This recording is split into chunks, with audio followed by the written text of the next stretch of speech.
வணக்கம். இந்த வீடியோ லெக்சரில் crystal oscillator and it's working principal பற்றி தான் பார்க்க போகிறோம். ஆசிலேட்டர் நம்ம மெயினாக எதுக்காக யூஸ் பண்ணுறோம்? To generate the waveform without any input signals. So oscillator சர்க்கியூட்டில் கிறிஸ்டலை மெயின் எலிமெண்ட்டாக யூஸ் பண்ணி we can generate the oscillation, அதாவது waveform. That is called as crystal oscillator. புரியுதா? ஸோ இங்கே கிறிஸ்டல்ஸ்னு எடுத்துட்டோம்னா நேச்சுரலி அவைலபிள் கிறிஸ்டல்ஸும் இருக்குது, சிந்தட்டிக்லி மேனுஃபேக்சர் கிறிஸ்டல்ஸும் இருக்குது. இந்த கிறிஸ்டல்ஸில் எக்ஸிபிட் ஆகிருக்கக்கூடிய பீசோ எலக்ட்ரிக் எஃபெக்ட்னால தான் இங்கே வேவ் ஃபார்ம் ஜென்ரேட் பண்ண முடியும். ஓகேவா? ஸோ எக்ஸாம்பிள்ஸ் ஃபார் கிறிஸ்டல்ஸ் வந்து குவார்ட்ஸ் கிறிஸ்டல், ரொச்செல் சால்ட், டோர்மலைன் எக்ஸெட்ரா. இந்த பீசோ எலக்ட்ரிக் எஃபெக்ட் அப்படின்னா என்னன்னு பார்க்கலாம். Because based on this concept நம்மளுக்கு வேவ் ஃபார்ம் வந்து ஜென்ரேட் ஆகும். ஸோ ஜென்ரலாக எந்த ஒரு கிறிஸ்டல் ஸ்ட்ரக்சர் நீங்கள் எடுத்துக்கிட்டிங்கனாலுமே அதில் இருக்கக்கூடிய ஆட்டமோட அலைன்மெண்ட்டை பேஸ் பண்ணி தான் whether it is piezoelectric material or non piezoelectric மெட்டீரியல்னு சொல்லுவோம். ஸோ இந்த குவார்ட்ஸ் மெட்டீரியல் நம்ம எடுத்துட்டோம்னா இதில் இருக்கக்கூடிய silicon along with the oxygen எடுத்துட்டிங்கன்னா இதோட ஸ்ட்ரக்சர் வந்து டிஃப்ரெண்ட்டாக இருக்கும். ஓகே, ஸோ சிலிக்கான் வந்து ஃபார் எக்ஸாம்பிள் பாசிட்டிவ் பொலாரிட்டின்னு எடுத்துட்டிங்கன்னா இங்கே ஆக்சிஜன் எல்லாமே நெகட்டிவ் பொலாரிட்டியில் இருக்கும் in a different way. Okay, இப்போது பீசோ எலக்ட்ரிக் எஃபெக்ட் எதனால் வருதுன்னா இந்த மாதிரி இருக்கக்கூடிய ஒரு கிறிஸ்டலைன் ஸ்ட்ரக்சரில் ஒரு மெக்கானிக்கல் ஃபோர்ஸ் வந்து அப்ளை பண்ணுறோம். ஓகே, ஸோ ஒரு மெக்கானிக்கல் ஃபோர்ஸ் வந்து இங்கே நம்ம கொடுக்கும்போது என்ன ஆகும் அப்படின்னா இந்த ஆட்டம்ஸ் எல்லாம் ரீஅரேஞ்ச் ஆகி நம்மளுக்கு ஒரு சைடில் பாசிட்டிவும் த நெகட்டிவ் எல்லாம் அனதர் சைடும் ஃபார்ம் ஆகிடும். ஸோ இப்போ என்ன ஆயிடுச்சு, நம்மளுக்கு கிறிஸ்டல் ஸ்ட்ரக்சர் பார்த்தோன்னா இது ஃபுல்லாக நெகட்டிவ் ஆட்டம்ஸ் இருக்கும், அனதர் சைடு எல்லாமே வந்து பாசிட்டிவ் சார்ஜஸ் இருக்கும். ஸோ இந்த மாதிரி நம்மளுக்கு சார்ஜஸ் செப்பரேட் ஆகும்போது நம்மளுக்கு அங்கே என்ன ஃபார்ம் ஆக ஆரம்பிக்கும்? Electric field. இது புரியுதா உங்களுக்கு? ஸோ இந்த கிறிஸ்டலில் நம்ம ஒரு மெக்கானிக்கல் ஃபோர்ஸ் இல்லை ஸ்ட்ரெஸ் கொடுக்கும்போது இந்த ஆட்டம்ஸ் வந்து ரீஅலைன் ஆகி நம்மளுக்கு it can produce some electric field. That is called as piezoelectric effect. Okay, so under the influence of the mechanical vibrations or mechanical stress, the crystal can generate the electrical signal with constant frequency. So ஒவ்வொரு கிறிஸ்டலுக்கும் ஒரு particular constant frequency range இருக்கும் based on the number of atoms. Okay, so when an AC voltage is applied across a crystal, it vibrates at the frequency of the applied voltage. Okay va? So every crystal has its own resonating frequency, and the resonating frequency la we can get the maximum oscillation, that is the maximum output signal. Okay, without any input signal. Next crystal oscillator oda definition paakalam. So inga crystal வந்து நம்ம feedback structureல கொடுக்கறனால it can act as a tuned circuit. Next types of crystal oscillators: quartz crystal oscillator, Pierce crystal oscillator, Miller crystal oscillator. So first quartz crystal ஆசிலேட்டர்னா என்னென்னு பார்க்கலாம். So இங்கே quartz கிறிஸ்டல்ன்றது வந்து நேச்சுரலாக அவைலபிளாக இருக்கக்கூடிய ஒரு கிறிஸ்டல் மெட்டீரியல் தான். இந்த குவார்ட்ஸ் கிறிஸ்டலை நம்ம பார்த்தாலே இது வந்து எந்த ஷேப்பில் இருக்கும்? ஹெக்ஸகனல் ஷேப்பில் இருக்கும். ஓகே, ஸோ நம்ம ப்ராக்டிக்கலாக நம்ம இதை யூஸ் பண்ணணும், அப்ளிகேஷனில் யூஸ் பண்ணணும்னா இதை நம்ம கட் பண்ணுறோம் அஸ் அ ரெக்டாங்குலர் ஸ்லாபாக கட் பண்ணுவோம். ஸோ இந்த ஸ்லாபை கட் பண்ணும்போது இது வந்து ஹெக்ஸகனல் ஸ்பேஸ். இது நம்ம 2 வேஸில் கட் பண்ணலாம், X cut, Y cut. So இந்த எக்ஸ் கட்டில் என்ன பண்ணுறோம் அப்படின்னா you can see this is the slab. So இந்த கிறிஸ்டல் மெட்டீரியலை மட்டும் கட் பண்ணி நம்ம அப்ளிகேஷனுக்கு யூஸ் பண்ணிக்கலாம். அப்படி இல்லைன்னா இந்த ஹரிசாண்டல் ஷேப்லையும் பண்ணிக்கலாம், that is Y cut. So இந்த ஸ்லாப் எடுத்து பர்டிகுலராக இந்த போர்ஷனை மட்டும் எடுத்துகிட்டு வந்து 2 மெட்டாலிக் பிளேட்டுக்கு இடையில ஃபிக்ஸ் பண்ணுறோம். ஓகே, ஸோ இந்த மெட்டாலிக் பிளேட் வந்து ஹோல்டிங் பிளேட், இந்த கிறிஸ்டலை வந்து ஹோல்டு பண்ணி வைக்கிறதுக்காக சர்க்யூட்டோட we can use it. இது புரியுதா உங்களுக்கு? So here the slab is mounted between the 2 metal plates to hold that crystal along with that circuit. Okay, so இந்த குவார்ட்ஸ் கிறிஸ்டலோட சிம்பிள் எப்படி நம்ம ரெப்ரசன்ட் பண்ணுறோம்? ஜென்ரலாக கிறிஸ்டலை ரெப்ரசன்ட் பண்ணுறதுக்கு we can use this slab along with this holding plates. It is represented as X-stal. X-stalனால என்னதான் அர்த்தம்? Crystal மெட்டீரியல்னு அர்த்தம். Okay, இதோட ஈக்குவலன்ட் சர்க்யூட் எப்படி இருக்கும்னா series combination of resistor, inductor and series capacitor in parallel with parallel capacitor. Next operation of crystal oscillator. So நம்ம already discuss பண்ண the same concept. எப்போ வந்து நம்ம ஒரு ஏசி சப்ளை வோல்டேஜை இங்கே கொடுக்குறோமோ இங்கே கிறிஸ்டல் என்ன ஆக ஆரம்பிக்கும்? வைப்ரேட் ஆக ஆரம்பிக்கும். கரெக்டாக? If the crystal is vibrating it acts like a RLC tuned circuit. நம்ம சொன்னோம் இல்லையா, ஆர்எல்சி டியூன்டு சர்க்யூட்னு ஏன்னு சொல்கிறோன்னா ஒரு சைடே resistor, series combination of resistor, capacitor and inductor in parallel with one parallel capacitor. That is what the tuned circuit. Okay, so எப்போ வந்து நம்ம கொடுக்குற சப்ளை வோல்டேஜோட ஃப்ரீக்வன்சியும் நம்ம கிறிஸ்டலோட நேச்சுரல் ரெசனன்ட் ஃப்ரீக்வன்சி ஒன்று இருக்கு இல்லையா, ரெண்டும் மேட்ச் ஆகுதோ at that time we can get the maximum output. Okay, so கிறிஸ்டலுக்குன்னு ஒரு ஓன் ரெசனன்ட் ஃப்ரீக்வன்சியும் நம்ம அப்ளை பண்ணுற ஏசி வோல்டேஜோட ஃப்ரீக்வன்சியும் மேட்ச் ஆகும்போது நம்மளுக்கு மேக்ஸிமம் அவுட்புட் ஸ்டேபிளாக கிடைக்கும். Okay, so it starts oscillating to provide the maximum output signal. Here the relation between the frequency of oscillation and the thickness of the crystal. So இந்த thickness of the crystal வந்து increase ஆச்சுன்னா frequency என்ன ஆக ஆரம்பிக்கும், reduce ஆக ஆரம்பிக்கும். So நம்ம cut பண்ணும்போது என்ன சொல்லியிருந்தோம், thin slab of that crystal material எடுத்து தான் என்ன பண்ணுறோம், நம்ம ஸ்லாபில் ஃபிக்ஸ் பண்ணுறோம்.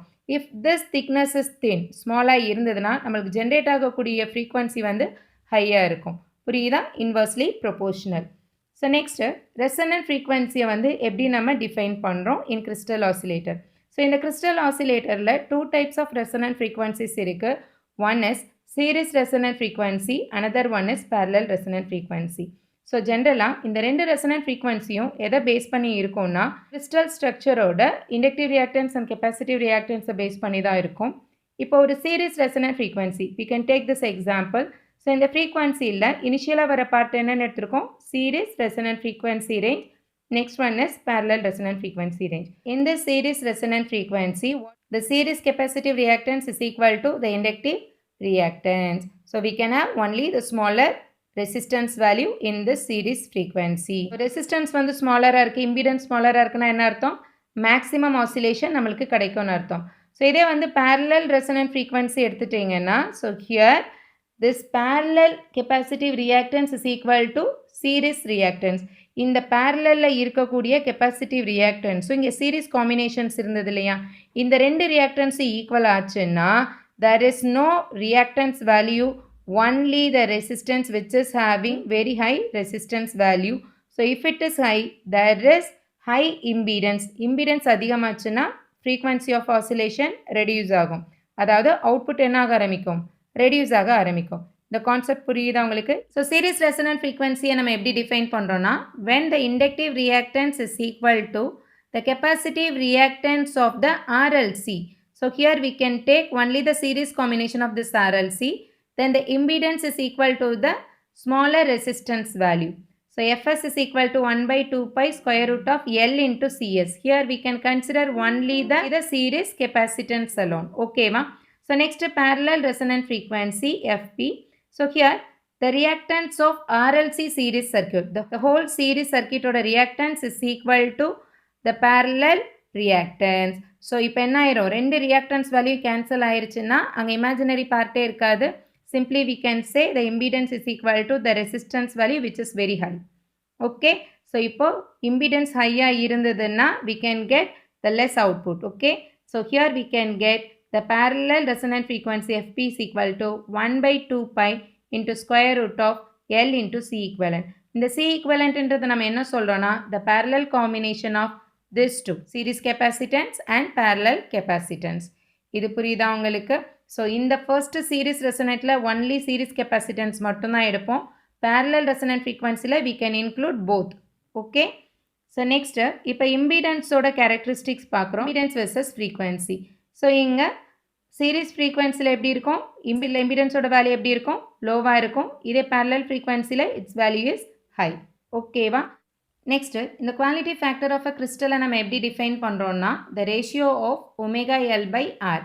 As I told you, the resistance value increase ஆச்சுன்னா கியூ ஃபேக்டர் என்ன ஆக ஆரம்பிக்கும், ரெடியூஸ் ஆக ஆரம்பிக்கும். Both are inversely proportional. So இங்கே ஒமேகா எல்ன்றது எதை மீன் பண்ணுதுன்னா, the series angular frequency value, that is what 2 pi fs. Okay, so fs மட்டும் ஏன் எடுக்கிறோம் அப்படின்ற ரீசன் என்னென்னா, in case of parallel combination this R value is very high. கரெக்டா? ஸோ parallel resonant frequencyல ஆர் வேல்யூ ஹையாக இருக்கிறனால குவாலிட்டி ஃபேக்டர் வந்து ரொம்ப லோவாக இருக்கும். So we can simply ignore it. In case of series resonant frequencyல R value is smaller, then the quality factor value is very high. We need to get high quality factor to get the maximum oscillation. ஓகேவா? So next advantages of crystal oscillator. So ஜென்ரலாக வந்து பார்த்தீங்கன்னா crystal வந்து ஒரு tuned சர்க்கியூட்டாக use பண்ணி we can generate the waveforms. It has very high frequency stability. ஏன்னா ஒவ்வொரு கிறிஸ்டலுக்கும் அதோட ஓன் ஃப்ரீக்வன்சி ரேஞ்ச் இருக்கும். ஸோ அட் தட் ஃப்ரீக்வன்சி நம்ம கொடுக்கக்கூடிய ஏசி வோல்டேஜ் வந்து whenever equal to the frequency of this crystal, we can get the stable frequency output. Okay va? So next it has very low noise and distortion. Q value is much higher than the normal LC oscillators like Colpitts and Hartley. So இது மெயினாக எங்கெல்லாம் நம்ம use பண்ணுறோம் அப்படின்னு எடுத்துட்டிங்கன்னா, used in specific applications like watches, computers, counters, நிறைய பேருக்கு தெரியும் குவார்ட்ஸ் வாட்ச் தெரியும், கரெக்டாக? ஸோ இங்கே எல்லா இடத்துலையுமே வந்து we are using this one, and especially in communication transmitters and receivers we are using this quartz material. Next one is Pierce crystal oscillator. இந்த ஆசிலேட்டரில் we can take the Colpitts oscillator. Colpitts oscillator நம்மளுக்கு என்ன தெரியும்? 2 capacitors and 1 inductor. So இந்த Colpitts oscillatorல இண்டக்டருக்கு பதிலாக we can replace this crystal material. Okay, so here we can take the Colpitts oscillator. அந்த Colpitts oscillatorல இண்டக்டருக்கு பதிலாக அந்த கிறிஸ்டலை replace பண்ணுறோம் in the feedback network. Okay, then we can get the oscillation. Okay va? The crystal is connected as a series element in the feedback path from collector to base. So இது எப்படி சொல்லலாம்னா series feedback இல்லைனா series resonant crystal. So quartz கிறிஸ்டலை நம்ம already discuss பண்ணோம் இல்லையா, series ரெசனன்ட்னா என்ன, parallel ரெசனன்ட்னா என்னென்னு. சீரிஸ் ரெசனன்ட்டில் தான் நம்மளுக்கு மேக்ஸிமம் அவுட்புட் கிடைக்குன்றனால இங்கே டைரெக்டாக என்ன பண்ணிட்டோம், கிறிஸ்டலை கெப்பாசிட்டரோட சீரீஸில் ஃபீட்பேக்கில் கனெக்ட் பண்ணி கொடுத்துருக்கோம். So it is also called as series feedback or series resonant crystal ஆசிலேட்டர்னு சொல்கிறோம். The crystal impedance வந்து series feedbackல ஸ்மாலராக இருக்கனால we can get the maximum output signal in this Pierce crystal oscillator. புரியுதா எல்லாருக்கும்? Last one is Miller crystal oscillator. இந்த Miller crystal oscillatorல we can consider the Hartley oscillator. So normal LC Hartley oscillator எடுத்துட்டு அங்கே one of the inductorsக்கு பதிலாக நம்ம crystal replace பண்ணோம்னா we can get the proper maximum stable output signal. So இங்கே நம்ம ஒரு FET transistor consider பண்ணி we can construct this Miller crystal oscillator. So இங்கே என்ன பண்ணுறோம் அப்படின்னா இந்த ரெண்டு இண்டக்டர்ஸில் ஒரு இண்டக்டரை வந்து கிறிஸ்டலாக ரீப்ளேஸ் பண்ணியிருக்கோம். Okay, so Hartley oscillatorல one inductor is replaced by the crystal. This crystal only decides the operating frequency of the oscillator. புரியுதா எல்லாருக்கும்? So it provides the stable output signal. So main application என்னென்னு எடுத்துட்டிங்கன்னா Miller crystal ஆசிலேட்டரை பொறுத்த வரைக்கும் trigger சர்க்யூட்டில் use பண்ணுறோம் and phase control and timing சர்க்யூட்டில் use பண்ணுறோம்.